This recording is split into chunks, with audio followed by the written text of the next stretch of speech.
और नवरात्रे में भी देवी की आराधना का एक स्मरण का सुख है महाराज।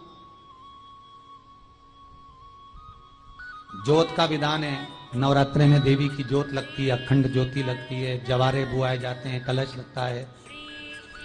ज्योत का भी विधान है।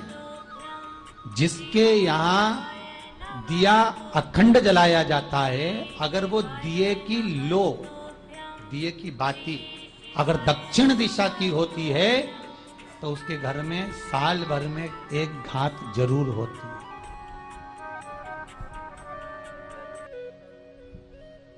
जो दिया अखंड जलता है उसकी बाती का मुख दक्षिण का नहीं होना चाहिए।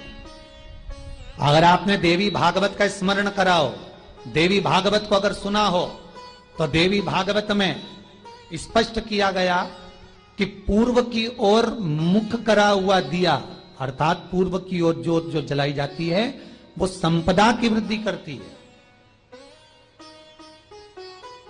पश्चिम की ओर मुख कर कर जो ज्योत लगाई जाती है महाराज, वो वैभव को देती है। और उत्तर की ओर जो मुख कर कर ज्योत जलाई जाती है, उत्तर की ओर जो ज्योत का मुख रहता है वो आयु की वृद्धि करती है, घर में अकाल मौत को रोकती है।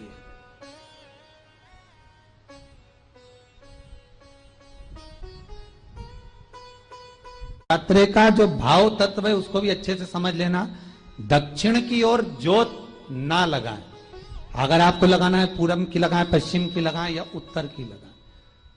और जितने दिन महारानी जगदम्बा जगतधात्री दुर्गा भवानी, अब की बार माताजी घोड़े पर आई है। हर बार देवी बदल बदल के आती है, इस बार जो नवरात्रे आए वो घोड़े के आए। तो घोड़े पर जो देवी जी आती है वो समृद्धि को देने वाली आती है, लक्ष्मी की वृद्धि करने वाली आती है। जैसी घोड़े की रफ्तार होती है उस रफ्तार से लक्ष्मी घर में आती है। तो ये मत सोचना कि कोरोना महामारी ने हमको नीचे गिरा दिया या कोरोना महामारी ने रोक दिया, कमाई के स्रोत रोक दिए, धन रोक दिया। चिंता मत करना। मेरी मां जगत जननी दुर्गा भवानी अब की बार घोड़े पर आई है। साल भर में इतना धन दे देगी कि आपने पीछे के 4 साल में नहीं कमाया होगा, इतनी मेरी मां भंडार भर देगी। ये घोड़े पर आई है, कोई साधारण नहीं हो सकता। देवी भागवत में स्पष्ट किया गया, जब जगदम्बा मगर पर आती है उसका भाव अलग है, और जगदम्बा जब हाथी पर आती है उसका भाव अलग है, और जगदम्बा जब घोड़े पर आती है तो जगत को समृद्धिवान बना देती है, वैभव में कमी नहीं आती। अभी भले दुनिया के लोग अभी रोते हैं कि पैसा नहीं आ रहा, कोरोना महामारी ने सब तोड़ दिया, रोक दिया, पर चिंता ना करना। मेरी मां अगर घोड़े पर आई है तो उसका सुख आपको जरूर मिलेगा। एक जरा सी मिट्टी की दुकान भी अगर आप खोल कर बैठेंगे तो चांदी और सोना के बराबर कमाएंगे, इतना धन देगी वो मां।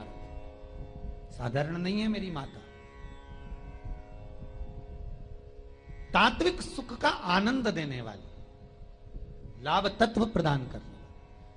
और नवरात्रि में भी अगर आपकी कोई कामना है, आपकी अगर इच्छा है, आपका मन है, तो जगत जननी की आराधना करो। पति और पत्नी में अगर क्लेश है तो जगदम्बा के मंदिर में मक्खन चढ़ाओ, प्रेम बढ़ जाएगा। आपको लगता है कि पति कोई अन्य स्त्री से लगा हुआ है या परिवार टूट रहा है, तलाक तक पहुंच गया है, तो माता के मंदिर में आप ध्वजा लगवाइए, उस ध्वजा पर मक्खन लगाकर लगवाइए, आपको लाभ मिलेगा। महाराज, यदि आपको लगता है कि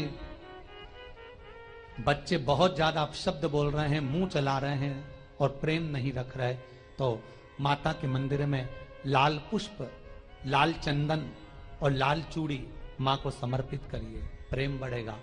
बच्चा कभी आप जी से कम नहीं बोलेगा, प्रेम की भाषा निकलेगी मुंह से। मां जगत जननी की आराधना, जगदम्बा की उपासना। नवरात्रे में 9 दिन में से कोई एक दिन ऐसा ले लो जिस दिन कन्याओं का भोजन कराओ, साथ में उनको लाल चुनरी ओढ़ाओ या कोई लाल वस्त्र, लाल पूजन की सामग्री उनको दो, सुख मिलेगा, आनंद आएगा।